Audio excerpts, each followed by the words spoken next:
Cek cek cek. Hai, halo semuanya. Gimana nih puasanya hari ini? Semoga bisa full ya puasanya. Kali ini Minrap akan membahas spoiler Battle Truck The Heaven episode 139. Sebelum mulai videonya, ada baiknya jika dong wallapers semua subscribe dulu lah. Oke lah, nggak usah berlama-lama lagi. Pasang telinga, jauhkan jarak gadget dari mata minimal 15 meter. Waktunya kita meluncur.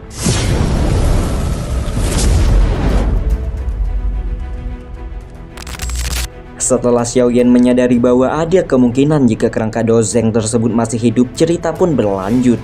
Pandangan Xiaoyan juga teralihkan kepada Zaising yang tiba-tiba menaiki tangga batu untuk mendekati kerangka tulang Dozeng tersebut.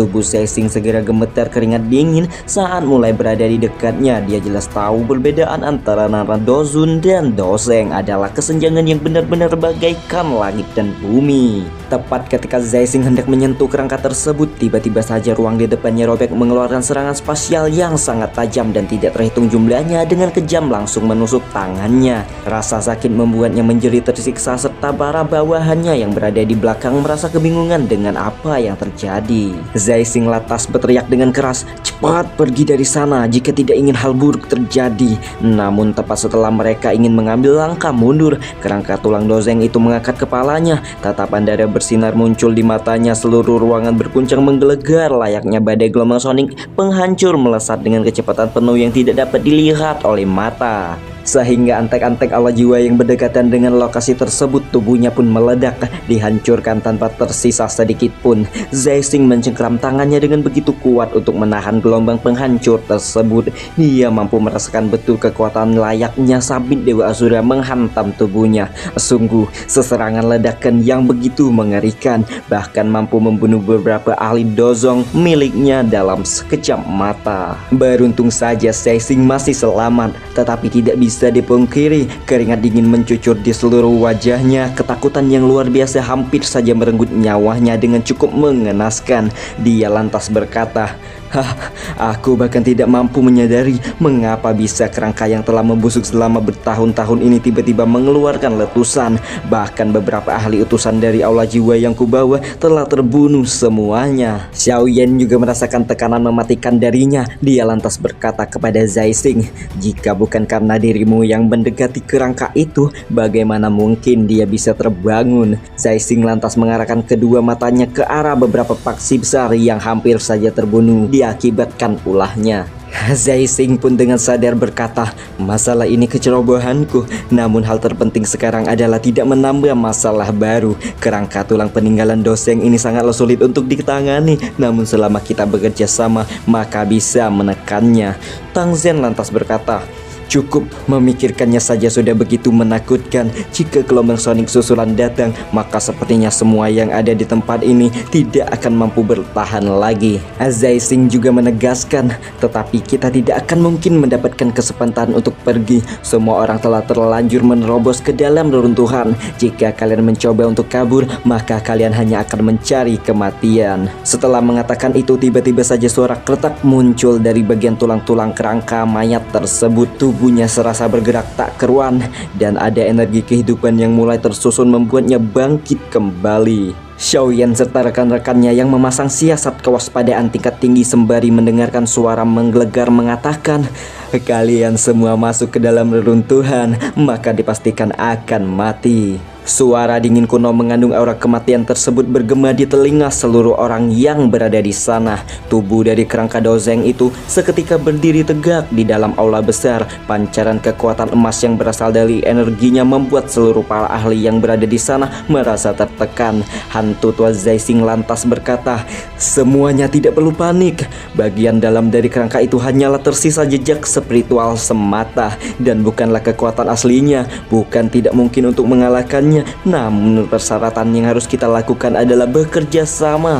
Dikarenakan jika hanya mengandalkan kekuatan sendiri, maka kemungkinan kita semua berada di sini akan segera meninggoy," ucap Zaising dengan latang. Xiaoyan sambil tersenyum dingin sembari berkata, "Kerangka Dozeng ini telah dibangunkan olehmu, maka kau harus menjadi orang pertama yang menyerangnya." Tang Zhen juga membenarkan perkataan Xiaoyan. Seseorang harus mengambil keputusan untuk bertanggung jawab atas semua perbuatannya. Zai Xing benar-benar menunjukkan pandangan mata ganas yang menatap ke arah Xiaoyan dengan kejam.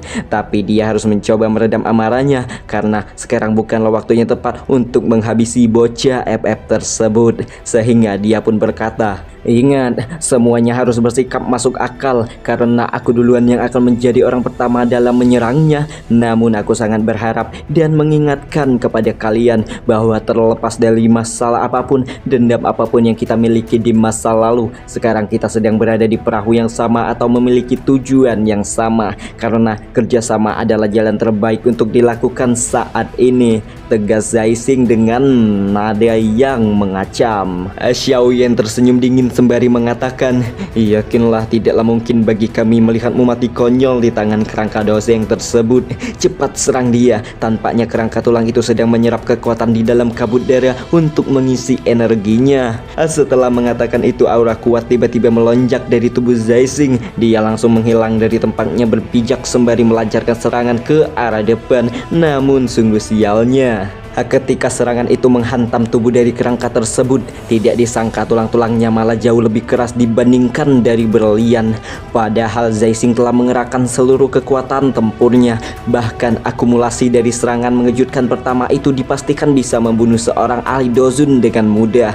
Tetapi tidak disangka di hadapan mayat dozeng itu tidak ada apa-apanya. Ditambah lagi kepanikan semua orang semakin tak terkendali. Suara angin berhembus dari dalam pancaran yang menutupi kabut darah mengeluarkan beberapa sosok boneka spiritual yang masih tersisa. Sekitaran ada 6 boneka lagi. Melihat pandangan mengerikan itu, Zai Xing menjadi gemetar ketakutan. Dia lantas berteriak kepada seluruh paksi besar yang berada di bawahnya, "Ya Shibal, kenapa kalian semua masih menonton pertunjukan ini?" Sembari meminta agar seluruh orang untuk ikut bertarung dengannya. Huang Xuan mengatakan bahwa pemimpin lembah api pembakaran Tang Zhen, pemimpin lembah es Bing Hezunze, serta saudara Xiaoyan, kami berempat akan menyerang bersamaan untuk membantumu mengalahkan kerangka doseng tersebut. Bagaimana menurutmu? Xiaoyan lantas mengalihkan pandangannya ke arah Tian Huo dan juga teman-temannya sembari berkata, "Aku akan meminta bantuan kalian untuk menahan boneka spiritual yang masih tersisa. Sementara aku sudah memutuskan untuk bergabung dengan para paksi besar itu demi menghabisi kerangka tulang tersebut." Xiaoyan juga menyarankan kepada rekan-rekannya, "Namun jika nantinya terjadi masalah atau sesuatu yang tidak diinginkan, maka pergilah terlebih dahulu.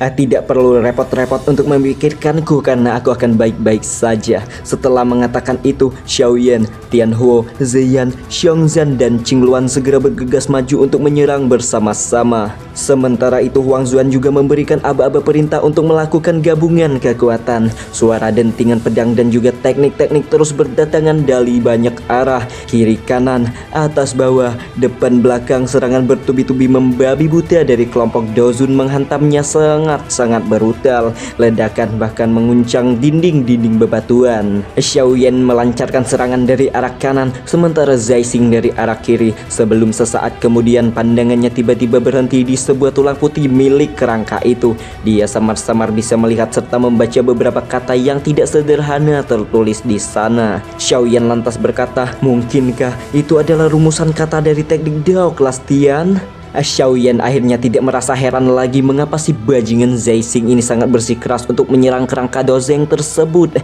Dia sadar akan harta karun yang tersembunyi di balik tulang belulangnya. Sungguh hantu tuai yang sangat licik. Bahkan keterampilan teknik Dao kelas Tian yang dilihatnya di dalam tubuh kerangka tersebut ternyata memiliki jumlah 3 unsur. Xiaoyan berniat untuk menyelesaikan semuanya sebelum beberapa praksi lain tahu akan hal itu. Zai Xing juga terus menyuruh semuanya untuk menyerang dengan sekuat tenaga. Kerangka dozeng tersebut hampir tidak bisa bertahan lebih lama lagi di bawah gempuran banyak ahli dozun. Namun tiba-tiba kejadian yang mengejutkan kembali terjadi ketika hantaman mereka mendarat secara bersamaan. Tanpa diduga, kerangka dozeng itu malah bergetar. Aliran badai mulai berserap di dalam sekujur tubuhnya. Penampakan tersebut jelas membuktikan bahwa akan terjadi sesuatu yang sangat-sangat kacau, sehingga Xiaoyan lantas berteriak kepada teman-temannya untuk segera meninggalkan aula dikarenakan Xiaoyan samar-samar telah mendengar suara bisikan rendah di telinganya berasal dari mayat doseng tersebut semacam mengucapkan kalimat rapalan dengan 4 kata, yaitu hebat, surga, kreasi, serta yang terakhir adalah telapak tangan. Suara kuno itu membuat seluruh tubuh Xiaoyan merinding kaku, sampai sesaat kemudian dia akhirnya menyadari bahwa apa yang diucapkan adalah sebuah rapalan mulut sebelum menggunakan teknik Dou yang sangat mengerikan. Xiaoyan tanpa pinggir panjang lagi bergegas pergi dari tempat tersebut. Begitupun dengan teman-temannya yang mengikutinya dari arah belakang. Mereka mundur dengan mengikuti instruksi tanpa memikirkan siapapun lagi. Paksi-paksi besar yang melihatnya pun juga mulai tersadar. Mereka bergegas dengan kecepatan penuh menghindar dari tempat tersebut. Kerangka doseng itu mengangkat jari jemarinya. Garis retakan kecil berwarna hitam muncul dan langsung menghantam keras seluruh area di aula reruntuhan. Bebatuan-bebatuan seketika dihancurkan dan sungguh sangatlah menakutkan. Benda apapun yang bersentuhan langsung dengannya seketika berubah menjadi abu dalam sekejap mata. Kelompok Xiaoyan sudah memaksimalkan kecepatan dengan kekuat tenaga. Namun penyebaran cahaya hitam itu jauh lebih cepat dibandingkan pergerakan mereka. Ditambah lagi titik cahaya hitam yang mengejarnya mengandung kekuatan daya hisap yang luar biasa. Beberapa ahli dozong yang memiliki kekuatan terbatas hanya bisa berakhir terbunuh di tempat itu. Jeritan kesengsaraan bergema di mana-mana. Pembantaian massal juga terjadi di mana-mana. Xiaoyan menjadi sangat panik. Tubuhnya tanpa sadar melepaskan dua keterampilan miliknya. Yang pertama adalah teknik pedang hitam miliknya yang dibungkus dengan api surgawi. Mimin lupa apa nama tekniknya, yang mengeluarkan tsunami pemecah api hanya untuk memblokir sedikit jalur penyebaran titik hitam yang mengejarnya. Kemudian disusul dengan keterampilan segel telapak tangan dewa, yaitu segel pembuka gunung dan dikombinasikan dengan segel pembalik laut. Serangan mematikan itu kemudian bertabrakan satu sama lain, namun sungguh tidak disangkanya cahaya hitam yang mengejarnya itu hanya mampu tertahan sementara saja. Xiaoyan menggunakan telapak tangan dewanya mencoba untuk mendorong diri dari arah berlawanan, hanya untuk mendorong tubuhnya ke arah belakang serta meningkatkan kecepatan demi keluar dari tempat tersebut sesegera mungkin. Xiaoyan terpental dengan sangat keras keluar dari area itu dan berhasil mengambil resiko demi menyelamatkan teman-temannya. Adapun beberapa paksi lain juga telah mempertaruhkan nyawa mereka masing-masing, namun sayangnya beberapa bawahan mereka telah mati dengan cara yang mengenaskan di tangan kerangka elit dozeng tersebut. Xiaoyan menunjukkan ketegangan di wajahnya, hampir saja tubuhnya terbakar menjadi abu apabila serangannya terlambat sedikit saja. Tapi jauh dari lubuk hatinya yang paling dalam, dia jelas tidak mungkin salah. Kekuatan teknik telapak tangan penciptaan surga yang baru saja dilepaskan memanglah berasal dari teknik Dou kelas Tian tingkat tertinggi.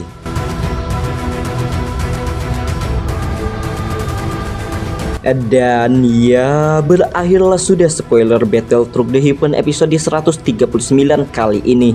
So, semoga kalian enjoy dengan dongeng yang Minrap bawakan. Lebih dan kurang Minrap minta maaf. Kalau nggak keberatan, boleh dong di subscribe. Gua Bang Rap selaku pembawa acara mengucapkan terima kasih dan see you next time.